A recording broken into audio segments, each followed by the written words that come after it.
हुंहुंकारेशवारूढे नीलनीरजलोचने त्रैलोक्यैकमुखे दिव्ये कालिकायै नमोऽस्तु ते। प्रत्यालीढपदे घोरे मुण्डमाला प्रतिलम्बिते खर्वे लम्बोदरे भीमे कालिकायै नमोऽस्तु ते। नवयौवनसम्पन्ने गजकुम्भोपमस्तनी वागीश्वरी शिवे शान्ते कालिकायै नमोऽस्तु ते।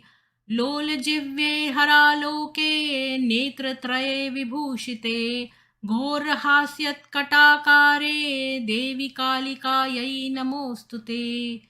व्याघ्रचर्माम्बरधरे खड्गकृतककरे धरे कपालेन्दीवरे वामे कालिकायै नमोऽस्तु ते। नीलोत्पलजटाभारे सिन्दून्द्रेन्दुमुखोदरे स्फुरद्रक्तत्रोष्टदशने कालिकायै नमोऽस्तु ते। प्रलयानल ध्रुमाभे चन्द्रसूर्याग्निलोचने शैलवासे शुभे मातः कालिकायै नमोऽस्तु ते। ब्रह्मशम्भुज लोघे च शवमध्ये प्रशंसिते प्रेतकोटिसमायुक्ते कालिकायै नमोऽस्तु ते। कृपामयी हरे मातः सर्वाशापपरिपूरिते वरदे भोगदे मोक्षे कालिकायै नमोऽस्तु ते। इति उत्तरतन्त्रार्गतं श्रीकाली ताण्डवस्तोत्रं सम्पूर्णम्।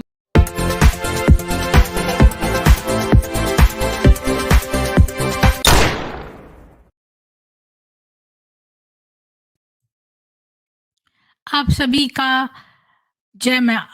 को जय माँ काली। आज हम 10 साल की तलाकशुदा नजूद अली की कहानी का भाग 2 पढ़ेंगे, लेकिन उससे पहले मैं आपके साथ जो है आज की न्यूज़ शेयर करती हूँ।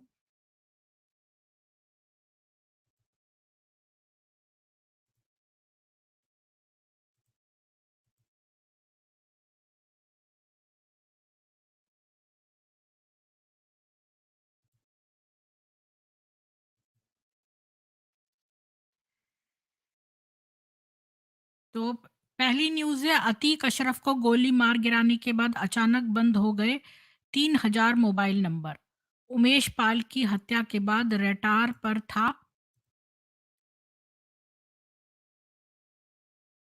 पर थे। रिपोर्ट में दावा कि एसटीएफ ने शुरू की जांच। रिपोर्टों के अनुसार उमेश पाल की हत्या के बाद 3000 से अधिक नंबरों को सर्विलांस पर लगाया गया था। इससे एसटीएफ को कई महत्वपूर्ण जानकारियां मिली थीं। सर्विलांस की मदद से एसटीएफ असद और गुलाम तक पहुंची थी, लेकिन अब अचानक से ये नंबर बंद हो गए हैं। तो ये सारे मिले जुले हैं। 3000 मोबाइल अचानक बंद हो गए। देख लो कि कितने लोग यहाँ पर।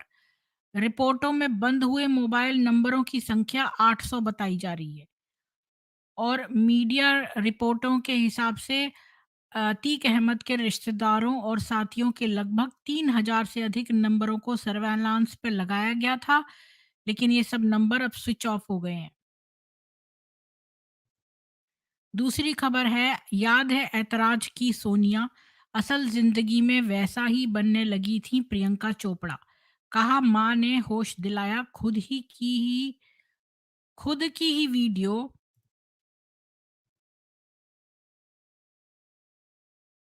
देखकर हो गई शर्मिंदा। ऐतराज फिल्म में प्रियंका चोपड़ा ने एक नेगेटिव रोल निभाया था। वो कहती हैं कि उस समय वो छोटी थी, वो अक्षय और करीना के साथ काम करने से घबरा रही थीं। उस समय वे बड़े फिल्मी सितारे थे, इसलिए वो अपने किरदार में कोई कमी नहीं छोड़ना चाहती थी। और अब वो खुद ही ऐसी हो गई हैं और उसके जैसा व्यवहार करने लगी हैं। मैंने बुरा बर्ताव नहीं किया, लेकिन मैं धीरे-धीरे चलने लगी थी, मैं सोच समझकर बातें करने लगी थी, मैं अपनी काफ़ी धीरे से उठाती थी। मतलब ये धीरे-धीरे उसी किरदार में घुस गई थी। अगली न्यूज़ है, रमज़ान में बच्चों से नमाज़ पढ़ा रहा था हाथरस का बीएलएस स्कूल। हनुमान चालीसा पढ़कर विरोध, प्रिंसिपल सोनिया और टीचर इरफान रिजवान निष्कासित। लोगों की नाराजगी को देखते हुए स्कूल प्रशासन ने प्रधानाचार्य सोनिया मैकफरसन, शिक्षक इरफान इलाही और कंबर रिजवान को निष्कासित कर दिया है। हंगामे को बढ़ता देख जिलाधिकारी ने जांच के लिए कमेटी बना दी है। कमेटी को 5 दिनों के भीतर रिपोर्ट कर भेजने को कहा है। मतलब इन्होंने हनुमान चालीसा को तो मना कर दिया और रमजान पे स्कूल में बच्चों से ये पढ़वा रहे हैं।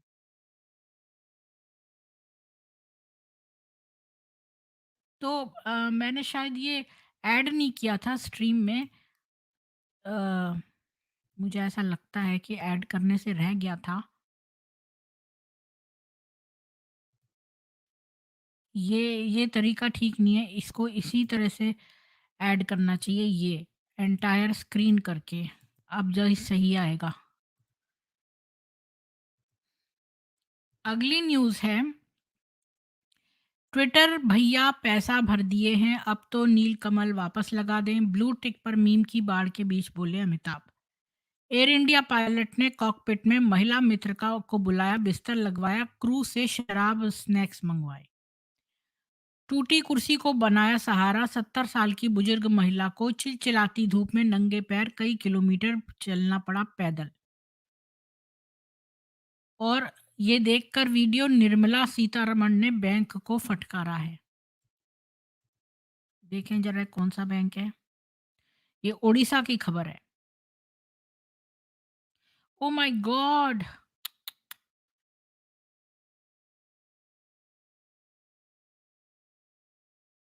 बहुत अच्छा हुआ।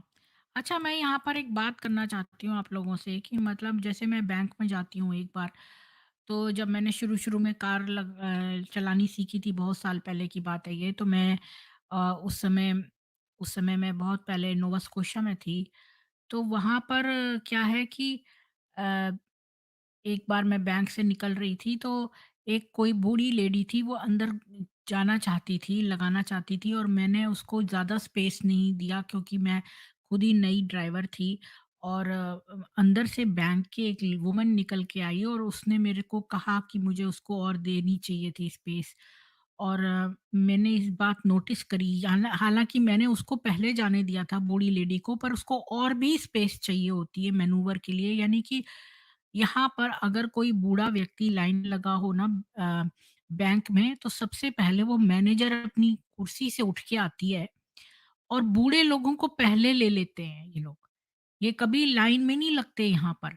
यहाँ पर जो बूढ़े लोग अगर लाइन में लगे हो ना, तो सबसे पहले मैनेजर अपनी कुर्सी से बाहर आती है, जो टेलर है जो एक्स्ट्रा लोग खड़े होते हैं ना, जो टेलर्स नहीं होते, वो लोग निकल के आते हैं और उन बूढ़े लोगों को डायरेक्ट जाते हैं लाइन में से लेकर उनको अलग ले जाते हैं। उनके उनका काम अलग लोग कर लेते हैं। तो यहाँ पर बूढ़े लोग कभी नहीं लगते लाइन में। यहाँ पर कितना अच्छा है सिस्टम ये। यहाँ पर जो गवर्नमेंट है वो कितनी अम, जो है वो पैटर्नलिस्टिक है। मतलब एक पिता जैसे अपने बच्चों का ध्यान रखते हैं, इस तरह की है। तो यहाँ पर भी ये लोग ऐसे करते हैं और कितनी सुंदर बात है ये कि बैंक में आप जाओ और बूढ़े लोगों को ये लोग फटाफट पहले डील करते हैं। तो आगे चलते हैं। वकील बनकर आया हमलावर, महिला को 4 गोली मारकर हो गया फरार। वाह वाह! देखो ये वकील आजकल के, नकली वकील। दिल्ली के साकेत कोर्ट में गवाही देने आई थी, पति पर हमले का शक। 22 अप्रैल को दिल्ली के रोहिणी कोर्ट में इस तरह की फायरिंग की घटना सामने आई थी। इसमें 2 वकील जख्मी हो गए थे। उससे पहले सितंबर 2021 में रोहिणी कोर्ट में ही 2 बदमाशों ने जितेंद्र मान नाम के शख्स को गोली मारकर हत्या कर दी थी। हालांकि इस घटना के दौरान दोनों हमलावरों को भी ढेर कर दिया गया था। तो ये देखो, गोली मार के फरार हो गया है, वकील की पोशाक में आया है और महिला को गोली मार दी और 4 गोलियां मारी हैं। ये 40 वर्ष की राधा नाम की वुमन है और हमलावर ने महिला और एक वकील राजेंद्र झा के खिलाफ अ, आईपीसी की धारा 420 का मामला दर्ज कराया था, जिसकी सुनवाई जो है आज शुक्रवार को अदालत में थी।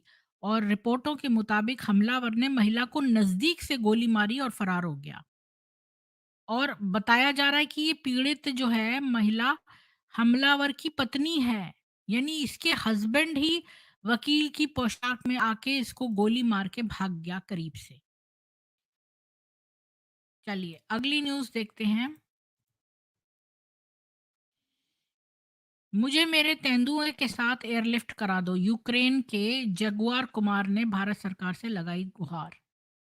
2022 में लौटने से कर दिया इनकार।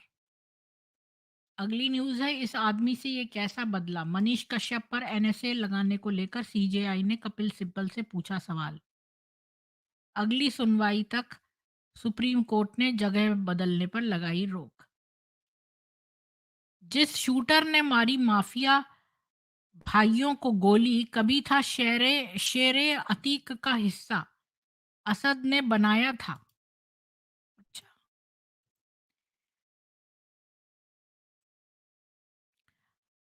असद ने बनाया था व्हाट्सएप ग्रुप, वीडियो डाल के बनाता था अब्बा की दहशत।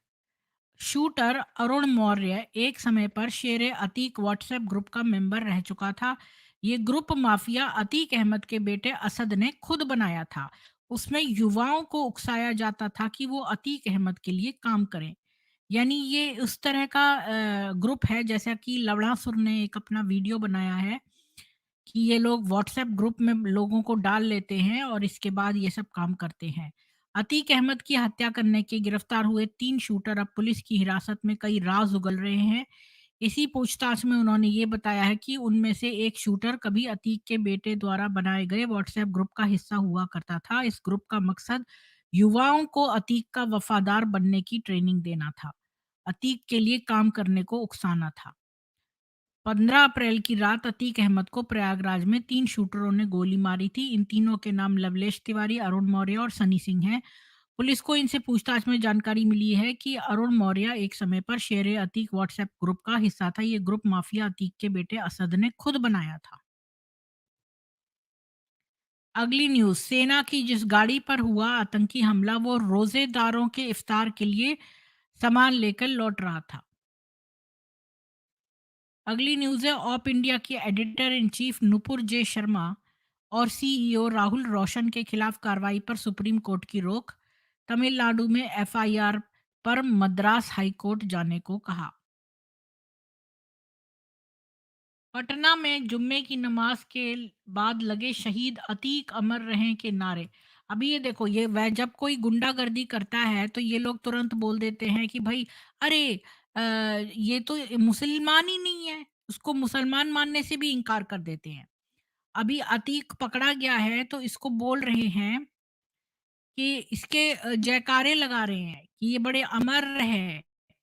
ये पटना में जुम्मे की नमाज के बाद लगे शहीद अतीक अमर रहे के नारे। गजनवी की अगुवाई में सीएम योगी और पीएम मोदी के खिलाफ हुई नारेबाजी।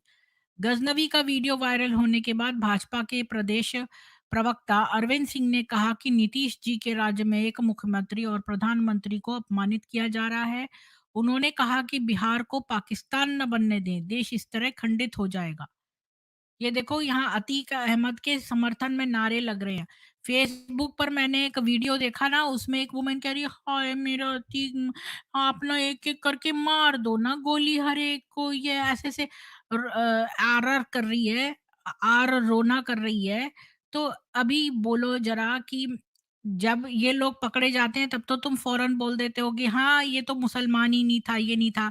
अब यहाँ पर अमर के शहीद के उसको मार्टियर बना रहे हो तुम लोग, गुंडे को। तो जो मैं तो कहती हूँ इन सब की तस्वीरें खींच लो जो यहाँ समर्थन में नारे लगा रहे हैं।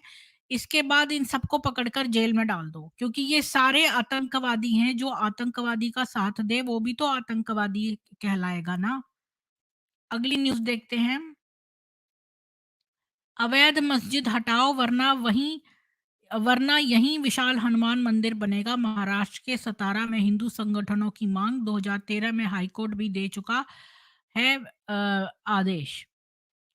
तो यहाँ पर इनको अवैध मस्जिद है, ये हर जगह बना लेते हैं।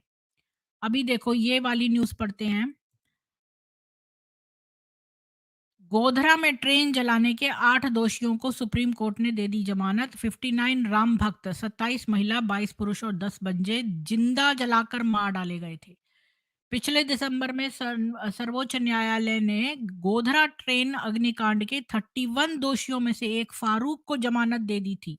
फारूक इस आधार पर जमानत मिली थी कि वो 17 साल सजा काट चुका था और इस मामले में उसकी भूमिका ट्रेन पर पथराव की थी।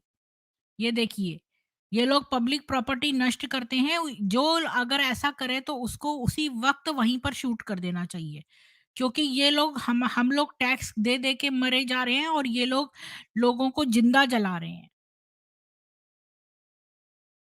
59 लोगों की हत्या करने के 8 दोषियों को जमानत दे दी गई है।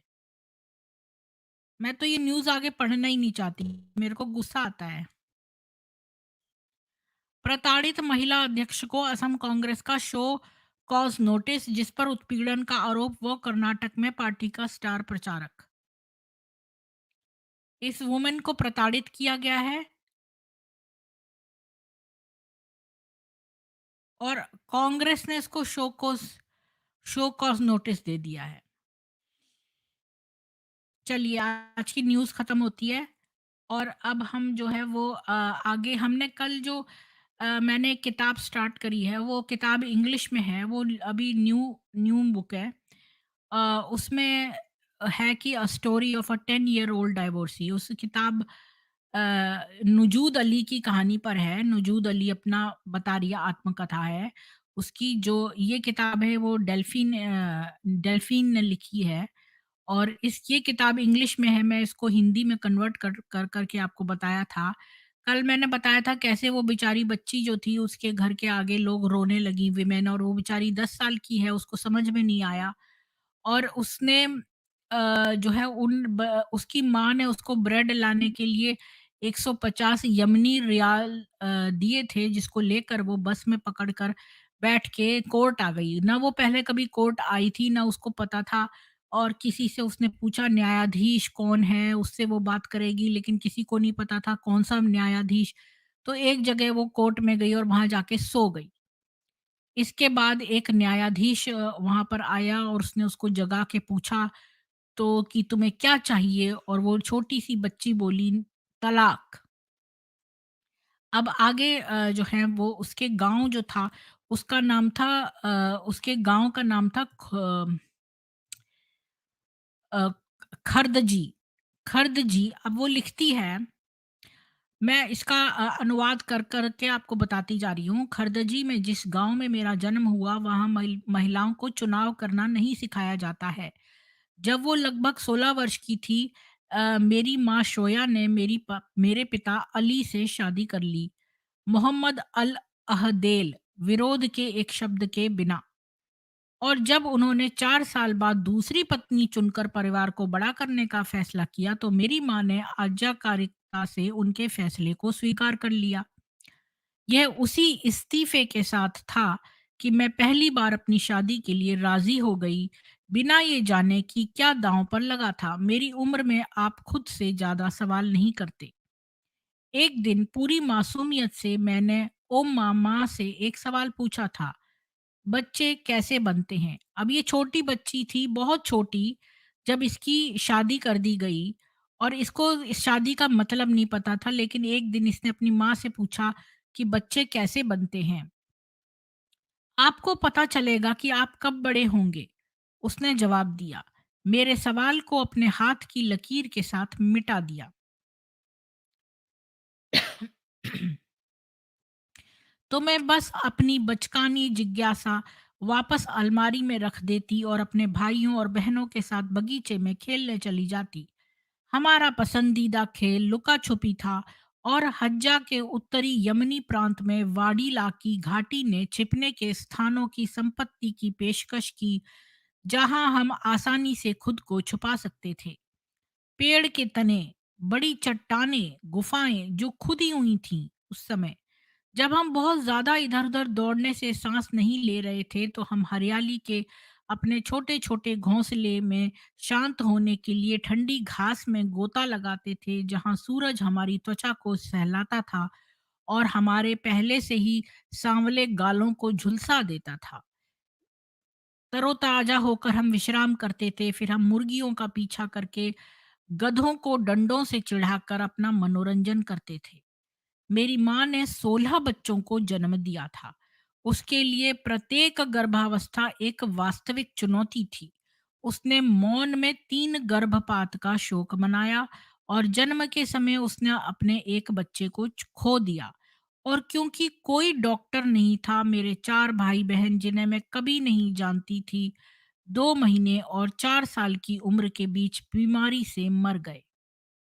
ओम्मा ने मुझे वैसे ही जन्म दिया जैसे उसने अपनी सभी बच्चों को जन्म दिया, घर पर, एक बुने हुए चटाई पर लेटकर, पसीना बहाते हुए, भयानक रूप से तड़पते हुए और अपने नवजात शिशु की रक्षा के लिए ईश्वर से विनती की। बीच-बीच में मेरी जिज्ञासा शांत करने के लिए वो मुझसे मेरे आने की बात करती। आप लंबे समय से बाहर आ रहे थे। संकुचन रात के मध्य में लगभग 2 बजे सुबह शुरू हुआ और जन्म एक अच्छे आधे दिन तक चला। गर्मी के बीच में, तपती गर्मी में। वो शुक्रवार का दिन था, पवित्र दिन। लेकिन अगर मेरा जन्म सामान्य सप्ताह के दिन भी हुआ होता तो इसमें कोई खास फर्क नहीं पड़ता। ओम्मा के अस्पताल में जन्म देने का सवाल ही नहीं उठता था।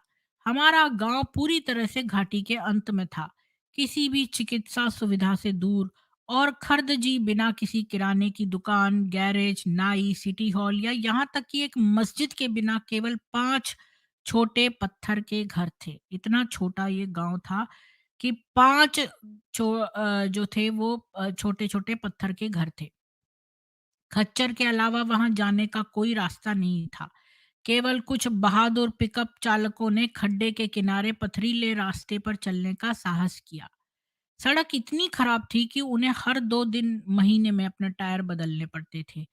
तो उस दृश्य की कल्पना करें, यदि मेरी माँ ने अस्पताल जाने का विकल्प चुना होता तो उन्होंने सीधे खुले में जन्म दिया होता।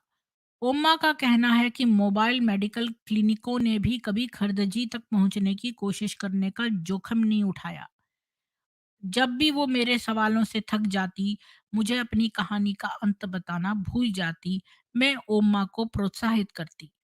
लेकिन फिर हमारे घर नर्स का काम किसने किया? खैर, सौभाग्य से तुम्हारी बड़ी बहन जमीला वहां थी। हमेशा की तरह उसने रसोई के चाकू से रस्सी को काटने में मेरी मदद की। फिर उसने तुम्हें कपड़े में लपेटने से पहले तुम्हें पहला स्नान कराया। नुजूद एक बेडोइन है। आपको पता होगा कि बद्दू जाति, आपने सुना होगा, हिस्ट्री में मैंने पढ़ा है बेडोइन्स के बारे में।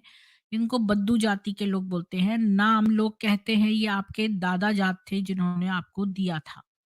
ओ माँ, क्या मेरा जन्म जून या जुलाई में हुआ था या ठीक अगस्त के मध्य में?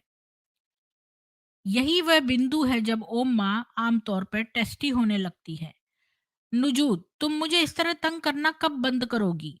और मेरे सवालों का अंत करता है। दरअसल वो मुझे जवाब देना बंद कर देती है क्योंकि वो नहीं जानती कि क्या कहना है, क्योंकि मेरा नाम आधिकारिक रजिस्ट्रों में किसी भी तरह से नहीं आता है। बाहर ग्रामीण इलाकों में लोगों के पास पहचान पत्र की परवाह किए बिना ढेर सारे बच्चे होते हैं। मेरे जन्म के वर्ष के लिए कौन जानता है? अनुमान के अनुसार मेरी माँ आज कहती है कि मेरी उम्र 10 के आसपास होगी, लेकिन मैं 8 या 9 की भी हो सकती हूँ। कभी-कभी जब मैं जिद करती हूँ तो अम्मा अपने बच्चों के जन्म क्रम को स्थापित करने की कोशिश करने के लिए सावधानी पूर्वक गणना करती है। अपने संदर्भ बिंदुओं के लिए वो ऋतुओं, रिश्तेदारों की मृत्यु, कुछ मौसेरे भाई-बहनों की शादियाँ, हमारे घर बदलने के समय आदि का उपयोग करती है। ये मानसिक कलाबाजी का एक वास्तविक कारनामा है। और इसलिए जब वो सना में कोने की किराए की दुकान पर जाती है तो उससे कहीं अधिक जटिल लेखांकन के बाद वो हर बार ये निष्कर्ष निकालती है कि जमीला सबसे बड़ी संतान है, इसके बाद मोहम्मद पहला लड़का और परिवार का दूसरा आदमी, मेरे पिता के ठीक बाद निर्णय लेने की शक्ति रखने वाला, इसके बाद मोना द मिस्टीरियस और फॉरेस्ट द इम्पेटेंटस, और फिर मैं, मेरी पालतू बहन हाइफा, जो लगभग मेरी जितनी लंबी है। अंत में मुराद, अब्दो, असिल, खालिद और आखिरी छोटी लड़की रावधा, घुंघराले बालों के साथ। जहाँ तक दाउला की बात है, मेरी चाची और मेरे पिता की दूसरी पत्नी, जो उनके दूर के चचेरे भाइयों में से एक है, उनके 5 बच्चे हैं। ओमा एक अच्छी बिछाने वाली मुर्गी है, मोना अक्सर हंसी के साथ कहती है। जब वो हमारी माँ को चिढ़ाने का मन करती है, और मुझे याद है कि सुबह एक से अधिक बार जागकर ओमा के बिस्तर में एक नवजात शिशु को ढूंढती है ताकि वो उससे लिपट जाए। वो कभी नहीं रुकेगी। हालांकि ओमा को याद है कि एक बार परिवार नियोजन नामक संघ के प्रतिनिधि उनसे मिलने गए थे। उन्होंने उसे गर्भवती होने से बचाने के लिए गोलियों के नुस्खे दिए, और वो उन्हें समय समय पर लेती रही जिस दिन उसे याद आया।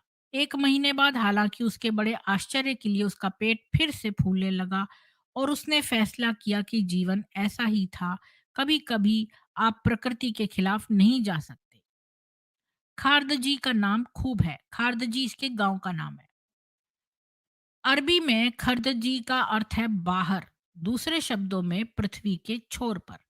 अधिकांश भूगोलवेत्ता इस सूक्ष्म स्थान को किसी मानचित्र पर अंकित करने का कष्ट भी नहीं उठाते। मान लीजिए कि खरदजी सना के उत्तर में उत्तर पश्चिमी यमन के एक महत्वपूर्ण शहर हज्जा से बहुत दूर नहीं है। इस छोटे से खोए हुए इलाके और राजधानी के बीच यात्रा करने के लिए पक्की सड़क पर कम से कम 4 घंटे लगते हैं, और वही रेत और मलबे पर फिर से होता है। तो क्यों ना हम इसको सर्च करके देखें, ये कहाँ पर है जगह। 1 मिनट में इसको सर्च करती हूँ।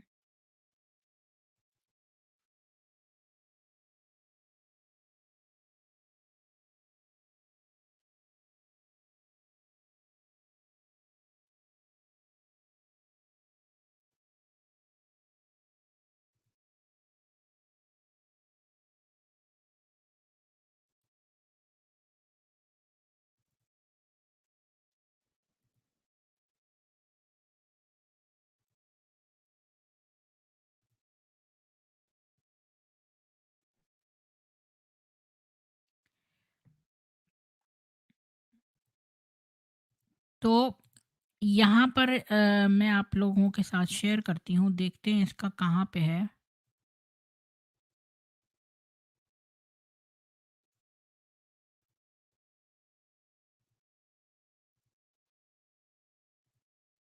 ये है यमन का फुल मैप। ओ, ये कहाँ गया? मैंने यहाँ पे, हाँ। तो यहाँ पर देखिए कि ये बड़ा नहीं हो सकता और क्या? हाँ।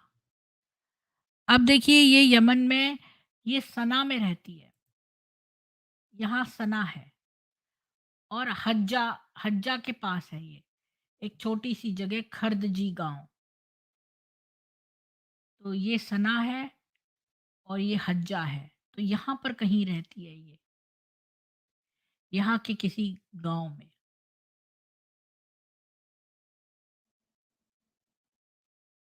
मुझे नहीं पता खर्दजी जो है, इसको मैं लोकेट कर सकती हूँ कि नहीं।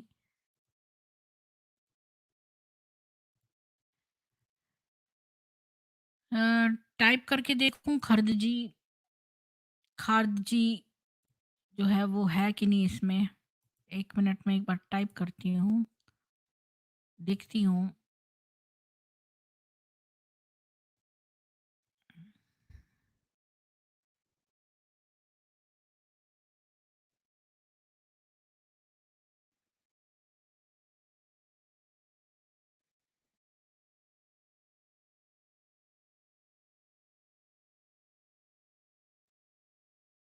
खारदजी कहीं पर भी नहीं है, शोइंग खारदजी हर जगह। यही वाले मैप्स हैं।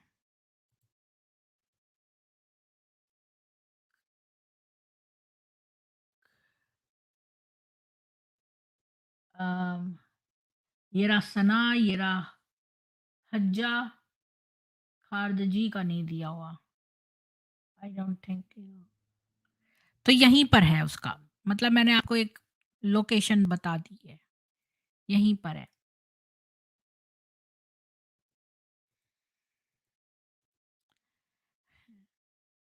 जी।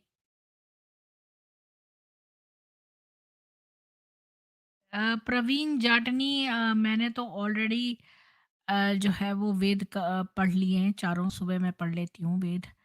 तो वेद ऑलरेडी ख़त्म हो चुके हैं, 8 बजे तो मेरी मेन स्ट्रीम होती है। ये कहानी यमन की है, उसका पति 30 साल का इसे बहुत परेशान किया। हाँ, अभी देखते हैं क्या हुआ, अभी इसके गाँव का देख रहे हैं। तो चलिए आगे हम पढ़ते हैं कि खारदजी का नाम खूब है। अरबी में खारदजी का अर्थ है बाहर। दूसरे शब्दों में पृथ्वी के छोर पर। अधिकांश भूगोलवेत्ता इस सूक्ष्म स्थान को किसी मानचित्र पर अंकित करने का कष्ट भी नहीं उठाते। मान लीजिए कि खारदजी सना के उत्तर में उत्तर पश्चिमी यमन के एक महत्वपूर्ण शहर हज्जा से बहुत दूर नहीं है। इस छोटे से खोए हुए इलाके और राजधानी के बीच यात्रा करने के लिए पक्की सड़क पर कम से कम 4 घंटे लगते हैं, और वही रेत और मलबे पर फिर से होता है। जब मेरे भाई सुबह कक्षाओं के लिए निकलते थे तो वे 2 घंटे पैदल चलकर स्कूल पहुंचते थे। यानी लड़कियां नहीं जाती थी स्कूल, खाली भाई जाते थे, जो घाटी के एक बड़े गांव में था। स्कूल उनके लिए आरक्षित था, क्योंकि मेरे पिता एक बहुत ही सुरक्षात्मक व्यक्ति थे। लड़कियों को बहुत नाजुक और कमजोर मानते थे। उन लगभग सुनसान रास्तों पर अकेले उद्यम करने के लिए जहां हर कैक्टस के पीछे खतरा था। इसके अलावा न तो वह और न ही मेरी माँ को पढ़ना या लिखना आता था, इसलिए उन्हें वास्तव में अपनी लड़कियों को सीखने की कोई आवश्यकता नहीं दिखाई दी। ग्रामीण इलाकों में ज़्यादातर महिलाएं निरक्षर हैं। अभी मैं यहाँ पर एक बात आप लोगों से शेयर करना चाहती हूँ कि मेरी जो नानी थी, अ, उनका ना अम, उनका नाम था विद्या देवी। वो एक बहुत मेरे नाना जी एक सर्जन होते थे, तो वो गाँव में थे, वो बहुत अंदरूनी कहीं गाँव में, वहाँ पर जो है स्कूल नहीं होते थे। पर मेरी जो नानी थी, उन्होंने वो 8वीं कक्षा तक पढ़ी थी और उन्होंने अपनी हर बेटी को कहाँ-कहाँ पर ले जाकर भी पढ़वाया। सब बेटियों को मास्टर्स करवाया, जबकि मेरी नानी इतनी पढ़ी-लिखी नहीं थी और ऐसी ही कंडीशंस में थी जैसे कि इसने लिखी है ना कि गाँव तक कोई सड़क नहीं जाती थी और ये वो, ऐसी ही हालातों में मेरी नानी भी थी। वो भी ज़्यादा पढ़ी-लिखी नहीं थी। तो उन्होंने पर अपनी हर एक बेटी को मास्टर्स तक पढ़ाया। उन्होंने वो चाहती थी कि ये सब पढ़ें, और मेरी जो माँ है, मेरी मौसियाँ हैं, मेरी माँ ने शादी के बाद अपनी मास्टर्स करी, क्योंकि शादी तक जो है वो नहीं कर पाई थी, तो शादी के बाद करी। तो इसलिए जो है ये एक विलिंगनेस है कि कैसे आप करेंगे। तो ज़्यादातर महिलाएँ निरक्षर थीं, इसलिए मैं बाहर के स्कूल में पली-बड़ी। ओम्मा को घर की देखभाल करते और उस दिन के लिए खुजली करते हुए देख रही थी, जब मैंने अपनी 2 बड़ी बहनों जमीला और मोना के साथ टैग करने के लिए पर्याप्त बूढ़ी हो जाऊँगी जब वे पानी लाने के लिए बाहर जाएँगी, छोटे पीले जरी के डिब्बे में बसंत मतलब लगती थी इनको। यमन की जलवायु इतनी शुष्क है, मतलब इतनी ड्राई है कि निर्जलीकरण से बचने के लिए प्रत्येक व्यक्ति को प्रतिदिन कई लीटर पानी पीना पड़ता है। जैसे ही मैंने चलना सीखा, नदी मेरा प्रमुख अड्डा बन गई। यह घर के नीचे केवल कुछ गज की दूरी पर बहती थी और हमारे लिए काफी उपयोगी थी। उम्मा ने हमारे कपड़े धोए और हर भोजन के बाद अपने साफ पानी में खाना पकाने के बर्तन धोए। सुबह जब पुरुष खेतों के लिए निकल गए तो महिलाएं नदी पर चली गईं, ऊंचे पेड़ों की छांव में धोए। और तूफान के दिनों में हम बिजली और बारिश से घर में शरण लेते थे, लेकिन जैसे ही सूरज की किरणें फिर से बादलों को तोड़ती, हम बच्चे वापस नदी में चले जाते। जब पानी से भर जाता था, जो पानी से भर जाता था, जो मेरी गर्दन तक आ जाता था। इसके किनारों को लबालब होने से बचाने के लिए मेरे भाई इसकी धारा को प्रवाहित करने के लिए छोटे-छोटे बांध बनाते थे। स्कूल से घर के रास्ते में लड़के तंदूर के लिए आग बुझाने के लिए शाखाओं को इकट्ठा करते थे। पारंपरिक बेलनाकार मिट्टी का ओवन, जिसमें हम अपनी यमनी रोटी खोबज पकाते थे। मेरी बड़ी बहनें इन क्रस्टी फ्लैट ब्रेड की तैयारी में विशेषज्ञ थीं, जिन्हें हम कभी-कभी शहद के साथ छिड़कते थे। यमन का सोना, जैसा कि बड़े कहते हैं, हमारे क्षेत्र का शहद विशेष रूप से प्रसिद्ध है और मेरे भाई के पास कई मधुमक्खियों के छत्ते थे, जिनकी उन्होंने आश्चर्यजनक कोमलता से देखभाल की। ओम माँ ये बताते हुए नहीं थकती थी कि शहद स्वास्थ्य के लिए अच्छा होता है और ऊर्जा प्रदान करता है, एनर्जी देता है। रात का खाना परंपरागत रूप से एक सोफरा के आसपास खाया जाता था, फर्श पर फैला हुआ एक बड़ा कपड़ा, जिसे कई अरब मुसलमान भोजन के समय टेबल के बजाय इस्तेमाल करते हैं। जैसे ही ओम्मा ने सुगंधित मेथी की चटनी में गोमांस या मटन के मसालेदार रेग आउट नमक से भरे पाइपिंग हॉट स्टू पॉट को नीचे रखा, हम अपने हाथों में चावल और मांस की छोटी छोटी गेंदों को रोल करने के लिए डुबकी लगाएंगे, जो तेजी से हमारे गले के नीचे गायब हो रही हैं। अपने माता-पिता की नकल करके हमने सीधे परोसने वाले बर्तनों से खाना सीखा। न प्लेट, न कांटे, न चाकू। हम यमन के गाँव में ऐसे ही खाते हैं। बीच-बीच में ओम्मा हमें हर शनिवार को घाटी के बीचों बीच लगने वाले बाजार में ले जाती और हमारे लिए ये एक बहुत बड़ा भ्रमण था। हम प्रावधानों पर स्टॉक करने के लिए गधों पर जाते हैं। अगर सूरज बहुत तेज होता तो ओम्मा अपने चेहरे के अच्छे हिस्से को ढकने वाले काले घूंघट के ऊपर पुआल की टोपी पहनती। वो सूरजमुखी की तरह लग रही थी। हम सूरज की लय में बड़ी खुशी से जी रहे थे। ये एक साधारण जीवन था, लेकिन शांतिपूर्ण, बिना बिजली या बहते पानी के। एक झाड़ी के पीछे शौचालय कम ईंट की दीवारों के भीतर एक छेद था। फर्श पर बिछे कुछ तकियों के साथ विनय से सजाया गया। हमारे घर का मुख्य कमरा रात में एक बेडरूम में बदल गया। एक कमरे से दूसरे कमरे में जाने के लिए हमें केंद्रीय आंगन को पार करना पड़ता था, जो गर्मियों में हमारे रहने का कमरा बन जाता था, जो हमारे परिवार की सभी ज़रूरतों को पूरा करता था। ओम्मा वहाँ एक बाहरी रसोई स्थापित करती थी, लकड़ी की आग पर नमक उबालती, जबकि वो सबसे छोटे बच्चों का पालन-पोषण करती। मेरे भाई ताज़ी हवा में वर्णमाला का मतलब अपनी अरबिक का अध्ययन करते थे। हम लड़कियाँ भूसे के गद्दे पर झपकी लेती। मेरे पिता अक्सर घर पर नहीं होते थे। वो आमतौर पर अपने जानवरों को चराने के लिए बाहर ले जाने के लिए पहली रोशनी में उठते थे। उसके पास 80 भेड़ें और 4 गायें थीं, जिनमें हमें मक्खन, दही और नरम सफेद पनीर बनाने के लिए पर्याप्त दूध मिलता था। जब भी वो हमारे अगले दरवाजे के पड़ोसियों से मिलने जाता था, तो वो हमेशा अपने जत्रा के ऊपर एक भूरे रंग की जैकेट पहनता था और उसकी बेल्ट पर जाम्बिया नामक एक औपचारिक खंजर होता था। मेरे देश के सभी पुरुष इस तेज हाथ से सजाए गए खंजर को पहनते हैं, जिसे यमनी समाज में अधिकार, मर्दानगी और प्रतिष्ठा का प्रतीक कहा जाता है। तो आपको आज एक नई बात पता चली होगी कि यमन में जितने भी आदमी होते हैं वो एक खंजर लेके चलते हैं। ये बात आपको पहले नहीं पता होगी। इसी इसी किताब के ज़रिए आपको पता चली कि यमन के जितने भी आदमी हैं वो एक खंजर लेके चलते हैं। तो और ये मर्दानगी का, प्रतिष्ठा का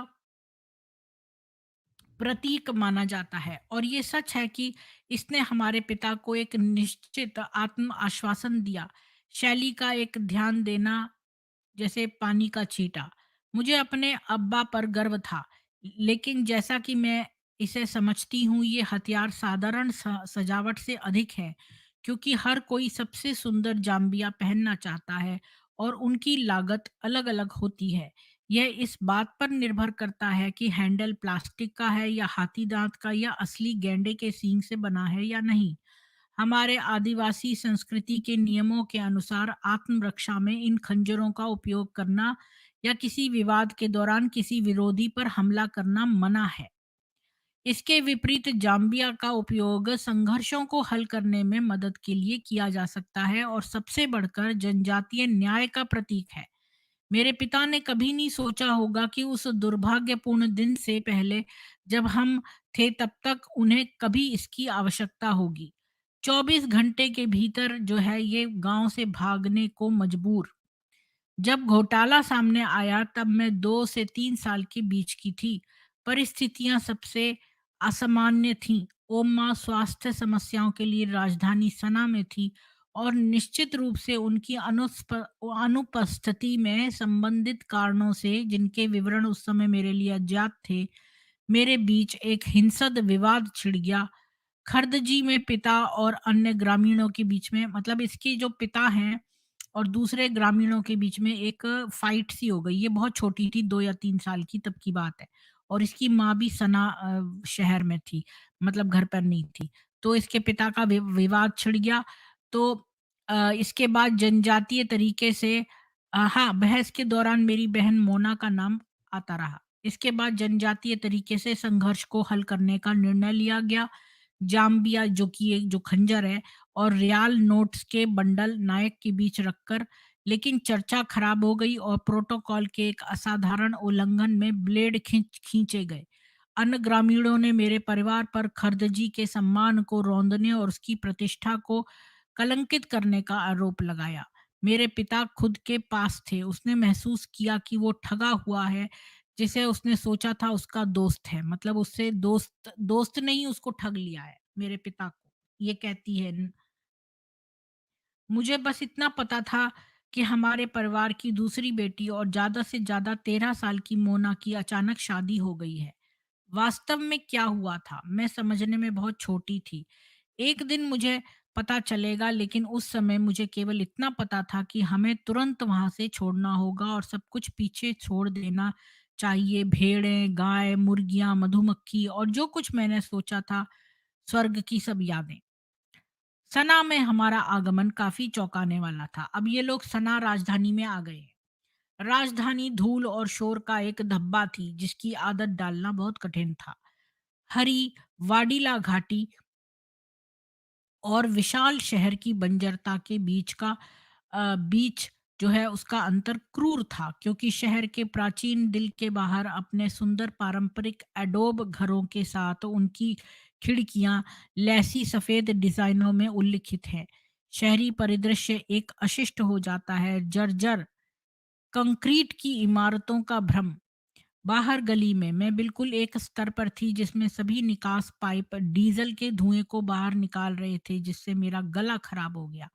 शायद ही कोई पार्क था जहां हम बच्चे भाग सकते थे और खेल सकते थे, और आपको अधिकांश मनोरंजन पार्कों में टिकट खरीदना पड़ता था, इसलिए केवल अमीर लोग ही वहां जाते थे। हम एलक्यूए के पड़ोस में कचरा बिखरी गली में एक झुग्गी झोंपड़ी की इमारत के भूतल में चले गए। आभा उदास थी। वो मुश्किल से बोली। उसने अपनी भूख खो दी। बिना डिप्लोमा के एक साधारण अनपढ़ किसान इस राजधानी में अपने परिवार का समर्थन करने की उम्मीद कैसे कर सकता है? पहले से ही बेरोजगार लोगों के बोझ तले दब रहा है। अन्य ग्रामीण पहले से ही यहाँ अपनी किस्मत आजमाने के लिए समस्याओं की दीवार में दौड़ने आए थे। कुछ पुरुषों को अपनी पत्नियों और बच्चों को सार्वजनिक चौराहों पर सिक्कों की भीख मांगने के लिए भेजना का काम दिया गया था।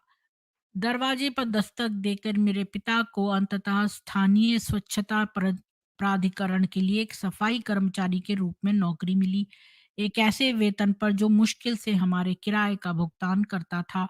और जब भी हमें इसमें देर होती थी, हमारे मकान मालिक हम पर गुस्से से चिल्लाते थे। ओम्मा रोती थी और कोई भी उसके दुख को मीठा नहीं कर सकता था।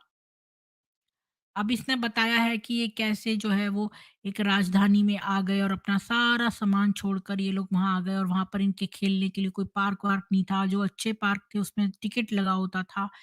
और इनके पास जो है इसके फादर को एक सफाई, मतलब क्लीनिंग पर्सन की नौकरी मिल गई, जिससे ये रेंट भी नहीं दे सकते थे। और ये जो थी कैसे करती, तो अम, जब वो 12 वर्ष का था, परिवार में जो चौथा बच्चा हुआ फ़ारस, तो उन चीज़ों को चाहता था जो सभी लड़के उस उम्र में चाहते थे। हर दिन वो अपने लिए कैंडी, स्टाइलिश पतलून और नए जूते खरीदने के लिए पैसों की माँग करता था, जैसा कि हमने बिलबोर्ड विज्ञापनों में देखा था। सुंदर नए-नए जूते जिनकी कीमत हमारे पिता की 1 महीने की तनख्वाह से भी ज़्यादा होती थी। स्वभाव में हँसमुख और तेज तर्रार फ़ेरेस अधिक से अधिक माँग करता रहा और यहाँ तक कि मेरे माता-पिता को धमकी देनी शुरू कर दी। ये कहते हुए कि यदि वे उसकी लालसाओं को पूरा नहीं कर पाए तो वो भाग जाएगा। तो इसका एक भाई था फ़ेरेस, वो जो है खूब माँगता था चीज़ें माँ-बाप से कि मुझे ये दिला दो, वो दिला दो। ये लोग तो बेचारे हैंड टू माउथ रहते थे, ये कहाँ से पूरा करते? तो उसने कहा कि वो भाग जाएगा, वो दिखावटी था, सच है, लेकिन फिर भी वो मेरा पसंदीदा भाई था। कम से कम उसने मुझे मेरे सबसे बड़े भाई मोहम्मद की तरह नहीं मारा, यानी मोहम्मद ने जो इसका बड़ा भाई था इसको मारा था, जिसने परिवार की मुखिया की तरह काम किया। मैं फ़ारस की उनकी महत्वाकांक्षा, उनकी ऊर्जा, उनकी प्रतिक्रियाओं की चिंता किए बिना सबके सामने खड़े होने के उनके तरीके का की कायल थी। उसके चुनाव किए और उनसे उसने चुनाव किया और उनसे चिपक गया, भले ही उसे पूरे परिवार को लेना पड़े। एक दिन हमारे पिता के साथ बहस के बाद वो घर छोड़कर चला गया। वापस मत आना। मैंने जिंदगी में पहली बार अब्बा को रोते देखा था। अपने दुख को दूर करने के लिए वो कुछ पुराने परिचितों के साथ लंबे समय तक खट चबाना शुरू कर दिया और अपनी नौकरी खो दी। ओम्मा को बुरे सपने आने लगे और मुख्य कमरे में जहां हम बच्चे उसके बगल में फर्श पर बिछे बिछे छोटे छोटे गद्दों पर सोते थे, बीच बीच में कई बार उसकी सिसकियों से मेरी नींद खुल जाती थी। वो पीड़ित थी। एक छोटी सी चीज के अलावा किराया बिना कोई निशान छोड़े चला गया, एक पहचान फोटो रंग में, जिसे मोहम्मद ने अपने बटुए के सबसे गहरे हिस्से में सावधानी से रखा था।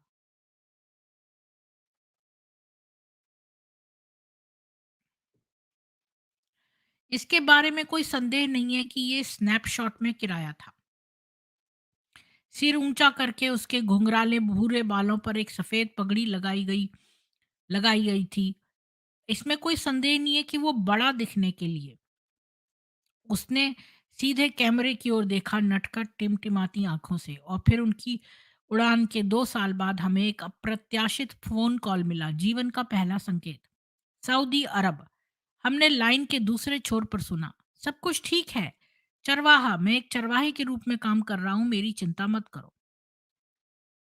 उसकी आवाज बदल गई थी, वो अधिक आत्मविश्वासी लग रहा था, लेकिन मैंने उसे तुरंत पहचान लिया। लेकिन रेखा स्थैतिक के साथ चटकती हुई जल्दी से मृत हो गई। इतनी दूर किराया कैसे कम हुआ? वो वास्तव में किस शहर में था? क्या वह इतना भाग्यशाली था कि उसने बादलों में उड़ते हुए एक विमान लिया? और वैसे भी सऊदी अरब कहाँ था? क्या कोई समुद्र का किनारा था जहाँ वो था? मेरे पास बहुत सारे सवाल थे। मैंने अब्बा, अम्मा और मोहम्मद को ये अनुमान लगाते हुए सुना कि किराए बाल तस्करी के उद्देश्य थे, जो कि यमन में माना जाता है अक्सर होता है। क्या इसका मतलब था कि उसे कुछ दत्तक माता-पिता मिल गए थे? शायद वो सबके बाद खुश था और अंत में अपने लिए वो कैंडी और नीली जीन्स खरीद सकता था जिसे वो इतना चाहता था। मेरे लिए उसने मेरे लिए मैंने उसे बहुत याद किया। उसके नुकसान को भूलने में मेरी मदद करने के लिए मैं अपने सपनों में वापस आ गई। पानी के सपने, नदियों के नहीं बल्कि समुद्र के। मैं हमेशा एक समुद्री कछुए की तरह बनना चाहती थी ताकि मैं अपना सिर पानी के नीचे रख सकूं। मैंने कभी समुद्र नहीं देखा। अपनी रंगीन पेंसिलों से मैं अपनी छोटी नोटबुक में लहरें बनाती। मैं कल्पना की वो हरे या नीले थे। वे नीले हैं, मेरी प्रेमिका मलक ने एक दिन मेरे कंधे पर देखते हुए मुझे सूचित किया। मलक और मैं अविभाज्य हो गए थे। मैं उसके मैं उससे अलका पड़ोस के स्कूल में मिली थी जहां मेरे माता-पिता आखिरकार मुझे पंजीकृत करने को तैयार हो गए थे। अवकाश के दौरान हम अक्सर कंचे खेलते थे। 70 विद्यार्थियों में से सभी लड़कियां कक्षा में ठसाठस भरी हुई थीं। वो मेरी सबसे अच्छी दोस्त थी। मैंने अपना पांचवा मैंने अपना पहला साल वहां बहुत अच्छा बिताया और कब अभी मेरा दूसरा साल शुरू ही हुआ था। मलक मुझे लेने के लिए सुबह रुक जाती और हम एक साथ स्कूल जाते। नीला, तुम्हें कैसे पता चला? मैंने उससे पूछा। छुट्टी के लिए मेरे माता-पिता मुझे अल हुदैदाह ले जाते हैं, वो लाल सागर के किनारे है, यानी जो रेड सी है। पानी का स्वाद कैसा है? ये नमकीन है और रेत, यह नीला भी है।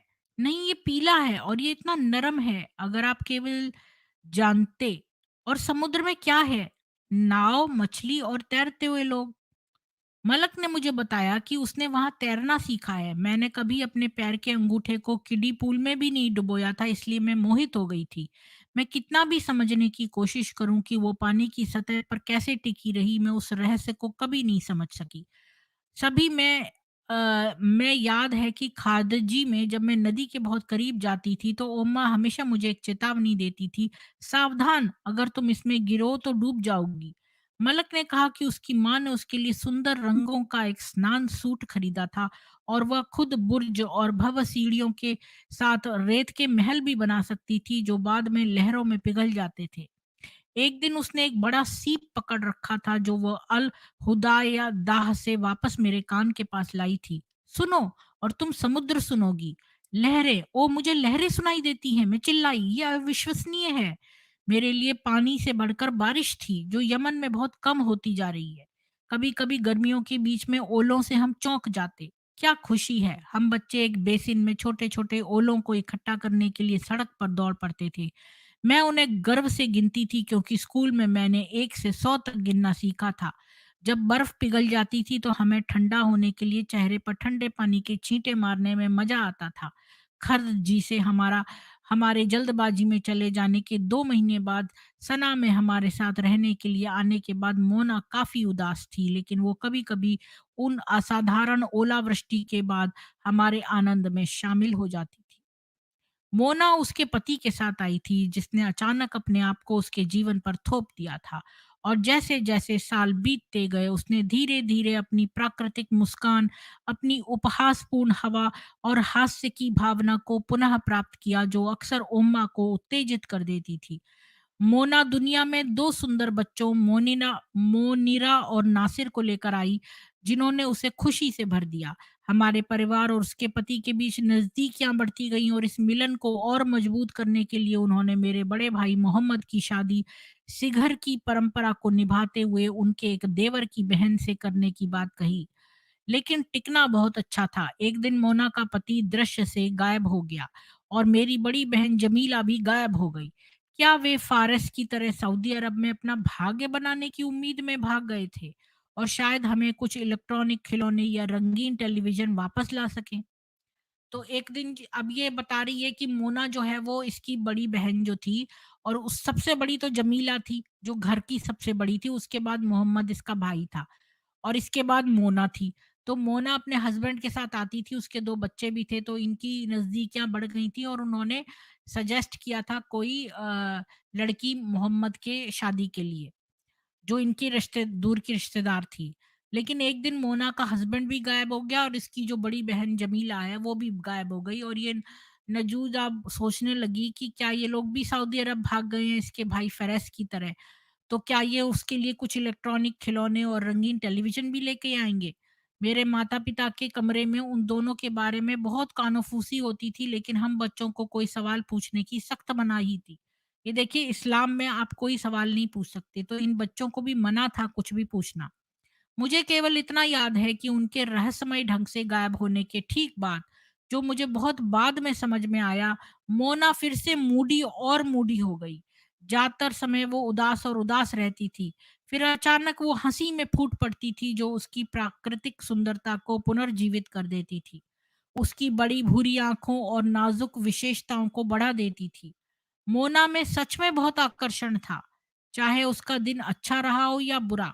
हालांकि मोना हमेशा मेरे लिए विशेष रूप से प्यारी थी, सुरक्षात्मक भी, एक मात्र प्रवृत्ति की तरह।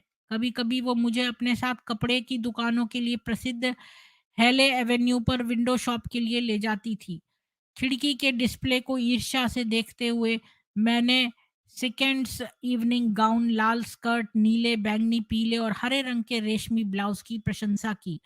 मैंने कल्पना की कि मुझे राजकुमारी में बदल दिया गया है, यहाँ तक कि शादी के कपड़े में भी, जो फिल्मी पोशाक या जादुई परी कथा गाउन की तरह दिखते थे। बहुत खूबसूरत, सपनों का सामान। अच्छा, मैं आप लोगों से ये भी पूछना चाहती हूँ कि क्या आपको मेरे बैकग्राउंड में से कोई नॉइज़ आ रही है?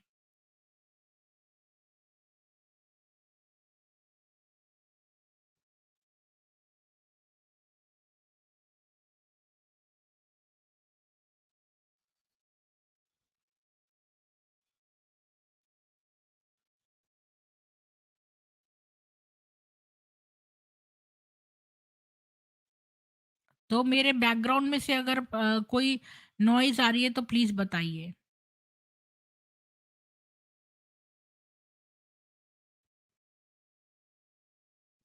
मेरी आप सब लोगों से विनती है कि आपस में एक-दूसरे से इस तरह की बातें ना करिए। श्याम सुंदरम जी अगर ये हैं, परवीन जाट या जो भी हैं ये, तो हम अगर कोई अपनी आईडी बदल के आ रहा है तो उसको आने दो। हमें क्या मतलब है? अगर कोई गलत यहाँ पर कमेंट करेगा तो हम उसको अपने आप ही ब्लॉक कर देंगे।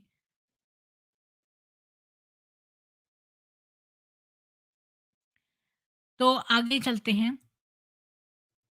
अब 2008 की 1 फरवरी की शाम जब मैं घर पहुंची थी तो अब्बा ने मुझे बताया कि उनके पास एक अच्छी खबर है।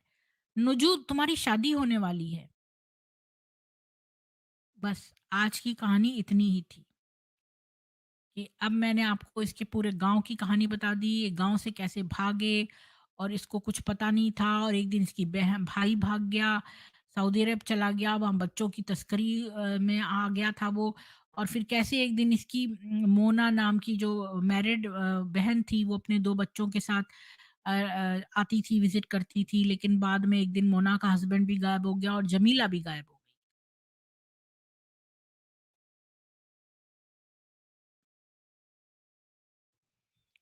तो आप लोगों को मैं एक इनवाइट दे देती हूँ, अगर कोई इस बारे में बातचीत करना चाहता हो तो आ सकते हैं, नहीं तो मैं ये स्ट्रीम क्लोज़ करती हूँ और जो है हम इस चैप्टर का तीसरा भाग कल देखेंगे। या फिर हम एक और मैं नई चीज़ बताना चाहती हूँ जो लव पोशंस हैं, जो प्रेम औषधि है, जो पूरे वर्ल्ड में यूज़ होती थी, स्पेशली मुस्लिम कंट्रीज़ में क्या लव पोशंस यूज़ होते हैं, उसके बारे में भी मैं एक स्ट्रीम करना चाहती हूँ। तो मैं देखूँगी कि कल मैं इसका तीसरा भाग पढूँ या फिर मैं उसको पढूँ। तो मैं इसको पिन कमेंट में डाल देती हूँ, अगर कोई इसी बारे में बातचीत करने आना चाहता है तो आ सकता है। नुजूद अली की कहानी के बारे में बात करने आना चाहता है तो आ सकता है।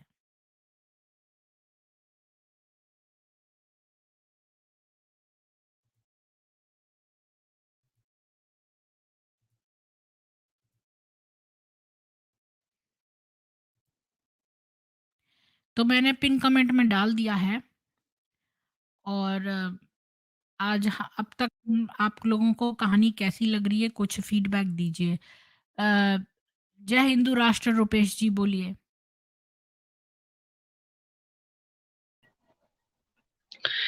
जय हिंदू राष्ट्र, जय श्री राम हर किसी को।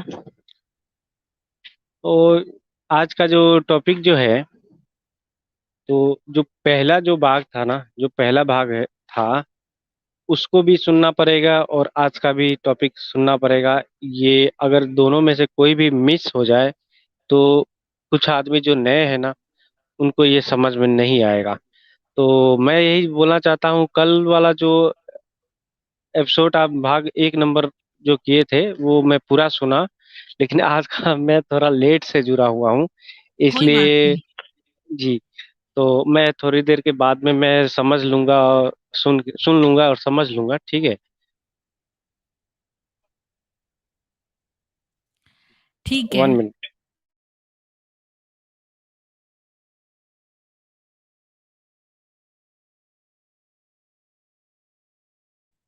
जी, देखिए, ये जो यमन जो देश आप जो बता रहे थे, ये भी बहुत पुराना देश है। ये भी एक बहुत सारा हिस्ट्री इसमें छिपा हुआ है।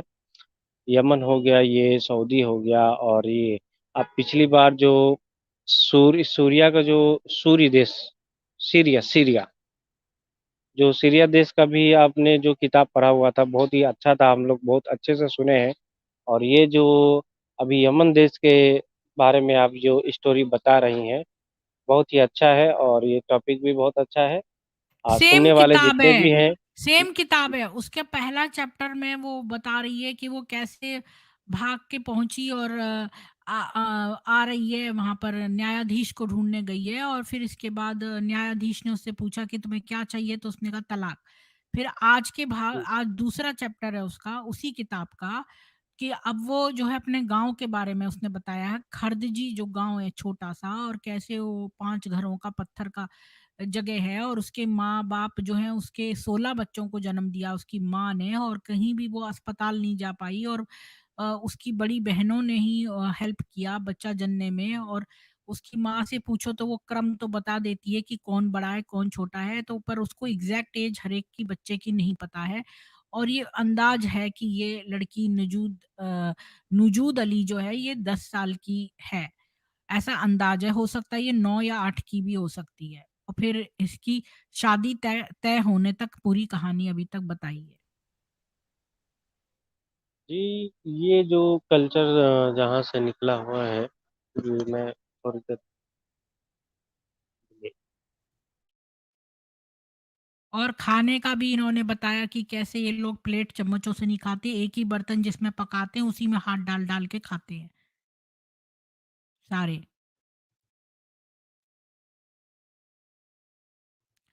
प्रवीण जाटनी जी, आपको जय हिंदू राष्ट्र, बोलिए। मैम जी, मैं ये कहना चाह रहा हूँ कि है ना, जी। ये बताओ कि है ना, मेरे को टाइम आउट क्यों किया जब मैं किसी को कुछ नहीं बोलता। अरे और मैंने जब ये नहीं हिंद किया है, बैटमैन जी या इंदिरा जी हैं हमारे मॉडरेटर दो। हाँ, तो तो किसी ने भी किया। जब मैं गलती करता हूँ तो मेरे को ब्लॉक किया जाता है, तो इनको मोड हटाओ जब ये हाँ, बेकार में पंगे लेते हैं पहले। तो जब पता मैं नहीं किसी कि को किसने किया है, इंदिरा जी आपने किया है या बैटमैन जी ने, तो इन्होंने कुछ गलत लिखा है तभी करना है। किसी को ऐसे ही नहीं करना है कि वो आईडी बदल के आ गया है। और ये गुस्सा दिलाते हैं जान के, या कनिष्क को ब्लॉक करने के लिए तंग करें, फिर ये गुस्सा में कुछ बोलेगा और हमें बहाना मिल जाएगा। नहीं ये नहीं, मेरे कोई को तो नहीं करेगा, कोई नहीं करेगा, आप अपना पॉइंट रखें यहाँ पर। मैं तो यही कहने आया था मैम जी, आपने गुस्सा कहानी दिला। सुनी जो मैंने आज सुनाई है, 10 साल की बच्ची जिसको डाइवोर्स चाहिए। हाँ, सुनी तो थी मैडम जी। हाँ, तो उस बारे में आपको क्या कहना है? क्या बताऊं मैडम जी, ध्यान से नहीं सुनी मैंने ज्यादा, बीच बीच में सुनी थी थोड़ी थोड़ी। अच्छा, तो उसका कल पहला चैप्टर पढ़ा था, आज मैंने दूसरा पढ़ा है। अभी मैं एक और स्ट्रीम करने वाली हूँ प्रवीण जी, वो है लव पोशन पे, कि ये लोग जो अच्छा मैम। दूसरों को प्रेम औषधि, यानी दूसरों को आकर्षण करने के लिए दूसरे जेंडर को, कि कैसे ये लोग मुसलमान देशों में क्या क्या मिलाते थे, उसके बारे में मैं एक स्ट्रीम करूंगी। हो सकता है कल करूं, या हो सकता है इस किताब का अगला चैप्टर करूं। ओके आप मैम लोग जी, क्या चाहते हैं, प्रेम औषधि पर करूं कल, या मैं इस नुजूद अली का भाग 3 करूं? देख लो मैम जी, जो आपको अच्छा लगे। आप लोग क्या चाहते हो? लगातार ही कर लो, जोन सा कर रहे हो, अब इसका तीसरा ही भाग कर लो, उसके बाद कर लेना। नहीं तो 3 थोड़ी है, इस किताब में तो बहुत सारे हैं, मैं आपको किताब दिखाती हूँ। इस किताब में तो बहुत सारे चैप्टर्स हैं। अच्छा, नहीं, जो कहानी चल रही है उसको तो पूरी करो ना, एक को एक कहानी हाँ, चल रही है पूरी जोन तो सी भी। करती रहूंगी, एक दिन ये एक दिन वो, ऐसा भी कर सकती हूँ। हाँ, ऐसा कर लो, एक कहानी जो तो चल रही है उसको एक बार में पूरी करके फिर कौन सी वो चला दो। देखो, ये है किताब। हाँ मैम जी। ये किताब है I am Nujood age 10 and divorced. ये डेल्फिन हाँ जी। मिनुई की लिखी हुई है, और इसके अंदर 11 चैप्टर हैं। हाँ जी। हमने पहला और दूसरा आज खत्म कर दिया है, अब तीसरा है द जज। हाँ मैम जी। हाँ, तो आप तो कैसे भी कर सकते हो बीच बीच में। हाँ, ये कहानी है, पहला दूसरा चैप्टर हो गया, हाँ, ठीक है।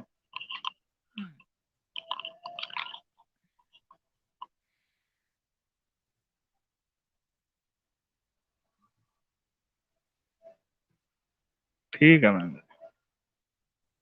अच्छा, प्रीति जी, मैं जी। एक बात मैं बोलना चाहता हूँ। आज के कम से कम कितना दिन है, वो 6-7 महीने पहले की न्यूज है, या मैं बता रहा हूँ, जो यमन जो देश है ना, वहाँ पे कुछ हूती विद्रोही रहते हैं, मालूम नहीं वो कौन से है वहाँ पे।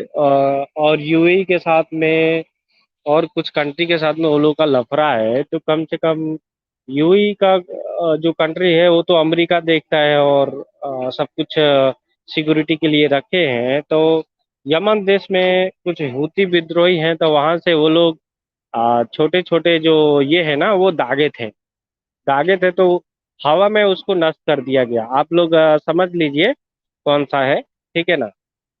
मैं ये तो बोला नहीं चाहिए, ठीक है ना। तो आप लोग समझ लीजिए कि वहां से वो लोग दागे थे ऊपर में हवा में ही, और अमेरिका का एक सिक्योरिटी सिस्टम है, ऊपर में ही उसको नष्ट कर दिया गया। जैसे कि आप लोग देखते हैं ज्यादातर ये अ, इजराइल हो गया और फिलिस्तीन में जैसे कि ये चलते हैं ना, जैसे कि वो ऊपर से आते हैं और ऊपर में ही नष्ट कर देते हैं, वैसा ही सिस्टम में ऐसा कुछ हुआ था, ठीक है ना। तो ये अरब में भी बहुत सारे ऐसे हैं कि लफड़ा है, जैसे कि आप ईरान से देख लीजिए, सऊदी से देख लीजिए, ये अंदर में इतना ये लोग का हिंसा है। लेकिन हमारे भारत में इस ये सबसे ये लोग को सोचते नहीं है, समझते नहीं है, बहुत बहुत कट्टर है। आप रोजा वगैरह आता है, चाहे ईद वगैरह आता है, तो एक होते हैं चाहे नहीं होते, लेकिन ये लोग का आपस में बहुत ही, ये लोग अगर हम काफिर भी नहीं मिले ना, तो ये आपस में ही ऐसे ही करते करते करते करते मरेंगे और मारेंगे, बस इन लोग का ब्लड में तो यही है जी। और महिलाओं के बारे में आप ये जो किताबें जो पढ़ रही हैं, ये तो कम है, हमारे ख्याल से बहुत कम है। जो रियल में जो होता है ना वो सब अरब देशों से इस तरह की न्यूज नहीं आती है। और ये जो आप किताब पढ़ती हैं, हजारों में एक ही ऐसा किताब निकल के आता है जो कि सारे दुनिया को पता चलता है, जैसे कि आप बता रही हैं। ये तो सिर्फ एक है, हजार में एक, लाखों में एक ऐसा किताब आया। नहीं तो हमारे ख्याल से बहुत ही क्रूर, बहुत ही ऐसा ऐसा घटना, ऐसे ऐसे कहानी है जो कि आदमी को पता नहीं। आपको मालूम है कि हमारे भारत में इतने सारे न्यूज चैनल हैं, इतने सारे प्राइवेट न्यूज चैनल भी है, यूट्यूब भी है, कुछ भी है। आप समझ लीजिए कोई भी न्यूज, कोई भी कुछ बात होती है, चाहे कुछ घटना जी। होता है तो वो वायरल हो जाता है। लेकिन ये अरब देशों का जो न्यूज होता है ना, जो इन लोग का गवर्नमेंट का एक ये सिस्टम है, जो एक चैनल दो चैनल ही रहता है, बाद बाकी अंदर से हाँ। बाहर न्यूज नहीं जाता है जी। जी। हाँ, ये क्लोज्ड कम्युनिटी है। अच्छा, ये लिख जी। रहे हैं संदीप बाजवा की 50% यमनी लोग शिया इस्लाम, नहीं जी, ये गलत है इन्फॉर्मेशन। 65% वहाँ पर सुन्नी इस्लाम है यमन में, और शिया के लोग माइनॉरिटी में हैं। और इस्माइली और दूसरे शियाओं में 12 सेक्ट होते हैं, वो सारे माइनॉरिटी में हैं। और 65% पॉपुलेशन जो है वो सुन्नी पॉपुलेशन है। आपको उल्टा गलत पता है। जी देखिए, ये इनके में जो जितनी सारी फिरके हैं, हमारे भारत में तो इतना पता नहीं चलता है, लेकिन भारत से बाहर अरबों अरब देशों में जब जाया जाएगा ना, तो बहुत सारे ऐसे फिरके पता चलेंगे। ये लोग अली को, अली बाबा कोई कुछ लफड़ा फरा हो गया तो अली बाबा चोर सीधे बोलते हैं। फिर से आप ये हुती विद्रोही ये हो गया, ईरानी कोई देख ले तो बस दिमाग गरम। फिर से अगर पाकिस्तानी लोग का तो अलग ही मैटर है, वो लोग सिर्फ कश्मीर पे चलाते हैं। ओमान हो गया, ये सऊदी हो गया, इन लोग में तो लफड़ा लगा लगा हुआ है। फिर से आप जानती हैं एक और भी मजबूत देश है जो कि यूरोप कंट्री चलाता है। मैं इतना ही बोलना चाहता हूँ, ये इनकी जो न्यूज़ जो है वो बाहर नहीं निकलती है। ये जो किताब आप पढ़ रही हैं बहुत ही अच्छा काम कर रही हैं, और शुरू से आदमी अगर इसको सुनेंगे, हर यहाँ पे जो भी बैठे हुए हैं, तो ही समझ में आएगा, नहीं तो हमारे ख्याल से नहीं। आज भी एक बात मैं बता दूं, आज भी ये जो आप किताब पढ़ी है 9 साल की, 10 साल की है, तो आज भी ये चलता है कि 10 साल की लड़की है, पता नहीं इतनी, मतलब उसकी शादी वगैरह का चक्कर में पड़ जाता है, देखने से ऐसा लगता नहीं है बच्ची है। और वगैरह उसका जो बॉडी का लैंग्वेज आप देखेंगे ना, तो कुछ और ही समझ में आता है कि लगता है इसका हो गया जी। क्योंकि इन लोग बिल्कुल का सही किताबों बोला। में जो लिखा है, नहीं, जी जी, ये सही बात है, एकदम सही बात है कि एक 10 साल की लड़की है, बच्ची है, तो उसका एक बॉडी का ये होता है ना, तो उसका हमारे भारत में देखिए एक संस्कृति है, एक कल्चर है, लेकिन जब आप अरब देशों में जाएंगी तो देखने से पता चलता है कि मतलब वो अब बच्ची नहीं रही है, लेकिन अब क्या किया जाएगा, उन लोगों की किताबों में अब है, तो मान के चलिए 100 में से तो मतलब ज्यादातर 5-7 के साथ तो ऐसा हो ही जाता है जी, बच्चे के साथ। जी। जी, बिल्कुल सही बोला आपने। सोखा जी, आपने बहुत अच्छा बोल दिया। तो आप सब लोगों को बहुत साधुवाद। मैं ये स्ट्रीम क्लोज़ करती हूँ। तो आप सब लोगों को मैं फिर से याद दिला दूँ कि आपको बॉलीवुड और हलाल प्रोडक्ट्स का बहिष्कार करना है। केवल सनातनियों को ही एम्प्लॉयमेंट देना है। अपनी बच्चियों पर निगाह रखिए कि उनको कोई महँगे गिफ्ट तो नहीं दे रहा है। और एक बहुत ही दुःख भरी बात मुझे पता चली है कि ये लोग किस तरह से छोटे-छोटे बच्चों को ये मना कर रहे हैं कि जो है पीडोफिलिया जो है वो एक रोमांटिक वो है, इस तरह से बातें बना-बना के बच्चों को माइनर्स को भी जो है सेक्स करने पर कोई भी मजबूर मतलब माइनर्स पे भी करा जा सकता है सेक्स, इस तरह का दबाव बनाने की कोशिश कर रहे हैं। और ब्रिटेन में जो स्कूल हैं वहाँ पर बच्चों पर दबाव बनाया गया है कि वो इस्लाम को अपनाएँ। तो इस तरह की कुछ दुःख भरी बातें मेरे दिमाग में आई हैं, तो मैं कल से बहुत परेशान हूँ इसी बात को लेकर। जी, इंदिरा जी आप भी बोल लीजिए, जय हिंदू राष्ट्र। जी, बोलिए। जय हिंद राष्ट्र मैडम। जी, आवाज आ रहा है? बस हाँ, आ रही है। पता नहीं, आपका आवाज बहुत धीरे आ रहा है। आ रही है आपकी आवाज़। जी, धन्यवाद। अच्छा, अभी हम बैक स्टेज में हैं, शो में हैं? अ, अभी लाइव आपको एक लाइन बोलनी हो तो बोल दीजिए, नहीं तो मैं हम बैक स्टेज में हो जाएँगे। चलिए, अभी लाइव है। नहीं तो फिर बैक स्टेज में ही बात करते हैं। ठीक है, ठीक है। तो बस फिर आप लोग जो हैं सनातनियों को ही एम्प्लॉयमेंट दीजिए। मैं कल से बहुत परेशान हूँ जब से मेरे को पता चला है कि ये लोग माइनर्स को के साथ सेक्स करने का वो लगा रहे हैं। और ये सब गलत बात है। दूसरी बात इन्होंने गलत कही है कि जो सेम सेक्स है मैरिज करें भई, जेंडर से नहीं पता चलेगा, थॉट से होता है। ये सब बकवास बातें हैं, थॉट से नहीं होता, जेंडर से ही होता है। कल को फिर ये बोलेंगे कि जो विमेन वॉशरूम है और मेन वॉशरूम एक कर दो। ये सब गंदी बातें हैं और मुझे बिल्कुल भी पसंद नहीं है ये सब। और इससे गंदे-गंदे खतरनाक चीज़ें निकल के आएँगी। कल को फिर ये उसके बाद जानवरों के साथ सेक्स करने को भी वो करेंगे, उसको भी लीगलाइज़ करने लगेंगे, फिर उसको बोलेंगे कि ये भी इनकी भावनाएँ हैं, जानवरों की भावनाएँ हैं, फिर उनके साथ भी शादियाँ रचाओ। और छोटे बच्चों को तो ये लोगों को अडॉप्ट नहीं करने देना चाहिए मेरी समझ में, क्योंकि जो जब ये छोटा बच्चा उत्पन्न नहीं कर सकते कोई 2 सेम सेक्स वाले, तो उनको अडॉप्ट करने का भी कोई हक नहीं होना चाहिए। और मुसलमानों के अंदर तो अडॉप्शन होता ही नहीं है, उनके साथ तो बच्चों के साथ निकाह करा जा सकता है, तो इसलिए वहाँ तो बिल्कुल ही बैन होना चाहिए। और ये जो छोटे-छोटे माइनर बच्चों के साथ सेक्स करने का नया चला रहे हैं चलन, ये बहुत ही खतरनाक है। और मुझे पता नहीं है कि ऐसा कौन नर पिशाचों का भी नर पिशाच है, जो मास्टर नर पिशाच है जिसने कि ये चीज़ लगाई है। और ये चीज़ जो है बंद होनी पड़ेगी। इसी से मेरा दिमाग आज बड़ा परेशान है। मैं कल से इस रात में सोचती रही, मेरे को समझ नहीं आ रहा क्या कलयुग आ गया है इस कदर तक। ये धरती जो है नष्ट हो जाएगी पूरी, अगर इस तरह का कार्य हुआ। कभी-कभी सोचती हूँ मेरे बच्चा नहीं है तो अच्छा ही है। मैं तो ये सोच भी नहीं सकती। अम, जय हिंदू राष्ट्र। कल फिर मिलेंगे। कल फिर मिलेंगे सामवेद में। ईश्वर करे नर पिशाचों को सारी दुनिया से खत्म हो जाए। जय हिंदू राष्ट्र।